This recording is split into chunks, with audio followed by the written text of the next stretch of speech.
ఏమెండలరా బాబోయ్, కాలు కాలిపోతున్నాయి, నెత్తి మండిపోతోంది, శరీరం అంతా డీప్ ఫ్రై చేసినట్టు ఉడికిపోతోంది. బయటకు వెళ్తే భరించలేని వేడి, మంట, నెత్తి మీద అగ్ని క్షిపణులు ల్యాండ్ అవుతున్నాయి. బండి తీసుకొని రోడ్డెక్కే పరిస్థితి లేదు. నిప్పుల్లో నుంచి దూసుకెళ్తున్నట్టే ఉందనుకోండి. ఉదయం ఉషోదయానికి బదులు ఉష్ణోదయం, మధ్యాహ్నం ఠారెత్తించే ఎండ, సాయంత్రానికి చల్లటి జల్లులు. గత 2-3 రోజులుగా ఇదే సీన్. ఇంట్లో ఏసీనో కూలరో లేకపోతే అంతే సంగతులు. ఉక్కపోతతో స్నానమే. ఇక బయట ఎండలకు పనిచేసే కూలీలు మలమల మాడిపోతున్నారు. సమ్మర్ హీట్ ఒక రేంజ్లో జనాన్ని ఉక్కిరిబిక్కిరి చేస్తుంటే సర్కారు మాత్రం సెంట్రల్ ఏసీలో సేద తీరుతోంది. ప్రభుత్వం తరపున ఉపశమన చర్యలు శూన్యం. ఒక్క చలివేంద్రం కూడా పెట్టిన పాపాన పోలేదు ఈ ప్రభుత్వం.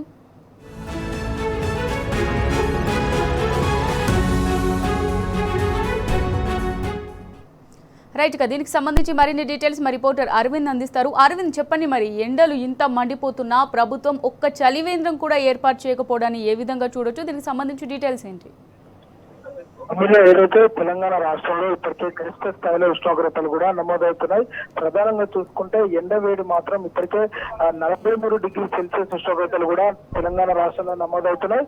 ప్రధానంగా అటు ఉత్తర తెలంగాణ ఆదిలాబాద్ లో 43.8 డిగ్రీ సెల్సియస్ గా నమోదైంది. దాదాపు ఇది 44 డిగ్రీ సెల్సియస్ గా ఉష్ణోగ్రత ఎక్కువగా నమోదయ్యే అవకాశాలు కూడా చాలా ఉన్నాయి. మరో విధంగా చూసుకుంటే అటు నిజామాబాద్ లో కూడా ఇదే పరిస్థితి 43 డిగ్రీ సెల్సియస్ ఉష్ణోగ్రతలు కూడా నమోదవుతున్నాయి. అటు మహబూబ్ నగర్, నల్గొండ, ఖమ్మం, భద్రాద్రి కొత్తగూడెంలో దాదాపు 41 నుంచి 43 డిగ్రీ సెల్సియస్ ఉష్ణోగ్రతలు కూడా నమోదవుతున్నాయి. అటు ఉత్తర తెలంగాణలో కూడా విపరీతమైన ఎండలు కొడుతున్నాయి. మరో విధంగా చూసుకుంటే కొన్ని జిల్లాలో మాత్రం ఇప్పటికే 38 నుంచి 42 డిగ్రీ సెల్సియస్ ఉష్ణోగ్రతలు కూడా ప్రధానంగా నమోదవుతున్నాయని తెలుసుకోవచ్చు. ఏదైతే తెలంగాణ రాష్ట్రంలో ఇప్పటికే ఎండ తీవ్రత కూడా గరిష్ట స్థాయిలో కూడా నమోదవుతున్నాయి. గరిష్ట స్థాయిలో కూడా ఇప్పటికే ఎండ తీవ్రత కూడా కొన్ని ప్రాంతాల్లో కూడా నమోదవుతున్నాయి. అటు ప్రభుత్వ తరపు నుండి కూడా ఎక్కడ కూడా చలివేంద్ర కేంద్రాలు కానీ అటు ట్రాఫిక్ సిగ్నల్ దగ్గర మరింత ఎండ వాతావరణం ఉంది.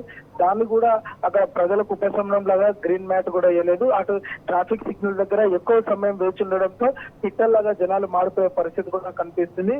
మరొక విధంగా చూసుకుంటే అటు ప్రభుత్వం తరఫున కూడా ఎక్కడ కూడా కనీసం కనుమేరే చూపులకు కూడా కనిపించని చలివేంద్రాలు కూడా ఎక్కడ కూడా ప్రభుత్వం తరఫున ఏర్పాటు చేయలేదు. దీనిపైన అధికారులు ఏసీ రూమ్ లో కూర్చొని ఉంటున్నారు కానీ ప్రజలకు మాత్రం ఎండలో మాడిపోయే పరిస్థితి కూడా కనిపిస్తుంది. ఏదైతే తెలంగాణలో రానున్న 3 రోజుల పాటు కూడా ఇదే ఉష్ణోగ్రతలు ఉదయం సమయంలో కంటిన్యూ అవుతాయి. సాయంత్రం వచ్చేసరికి భిన్న వాతావరణంగా ఉంటుంది. అటు కొన్ని ప్రాంతాల్లో మాత్రం వడగళ్ల కురిసే వర్షం కూడా ఉంటుంది.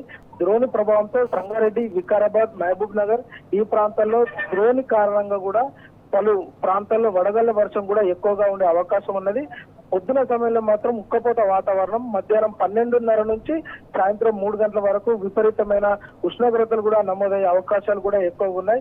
అటు వాతావరణ అధికారులు హీట్ వేవ్ ఉందని కూడా ప్రభుత్వానికి పలుమార్లు చెప్పినా గానీ అటు ప్రభుత్వం కానీ అటు తెలంగాణ ప్లానింగ్ డెవలప్మెంట్ సొసైటీ కానీ వాళ్ళు కూడా ఎలాంటి చర్యలు కూడా తీసుకుంటారు. కనీసం చలివేంద్రాలు లేవు. ఎక్కడ కూడా ప్రభుత్వం ప్రజలకు ఎండ దెబ్బ అటు వడదెబ్బ గురించి కూడా తెలియజేయడం లేదు. కనీసం ఏ హాస్పిటల్లో కూడా ఎలాంటి సౌకర్యాలు లేవంటూ కూడా ఎండ దెబ్బ తాకిన తర్వాత ఎలాంటి సౌకర్యాలు లేవంటూ కూడా ఇప్పటికే ప్రజలందరూ తీవ్రంగా ఆగ్రహం వ్యక్తం చేస్తున్నారు. ఏదేమైనప్పుడు కూడా తెలంగాణలో రాగల 3 రోజుల పాటు కూడా ఇదే ఉష్ణోగ్రతలు కూడా కొనసాగే అవకాశాలు ఉన్నాయి. మటు భిన్న వాతావరణం చోటు చేసుకుంటుంది. సాయంత్రం సమయంలో వడగళ్ళు కురిసే వర్షం కూడా ఎక్కువగా ఉంటుందంటూ కూడా ఇప్పటికే వాతావరణ అధికారులు హెచ్చరికలు జారీ చేశారు. Amulya. Right, thank you Arvind.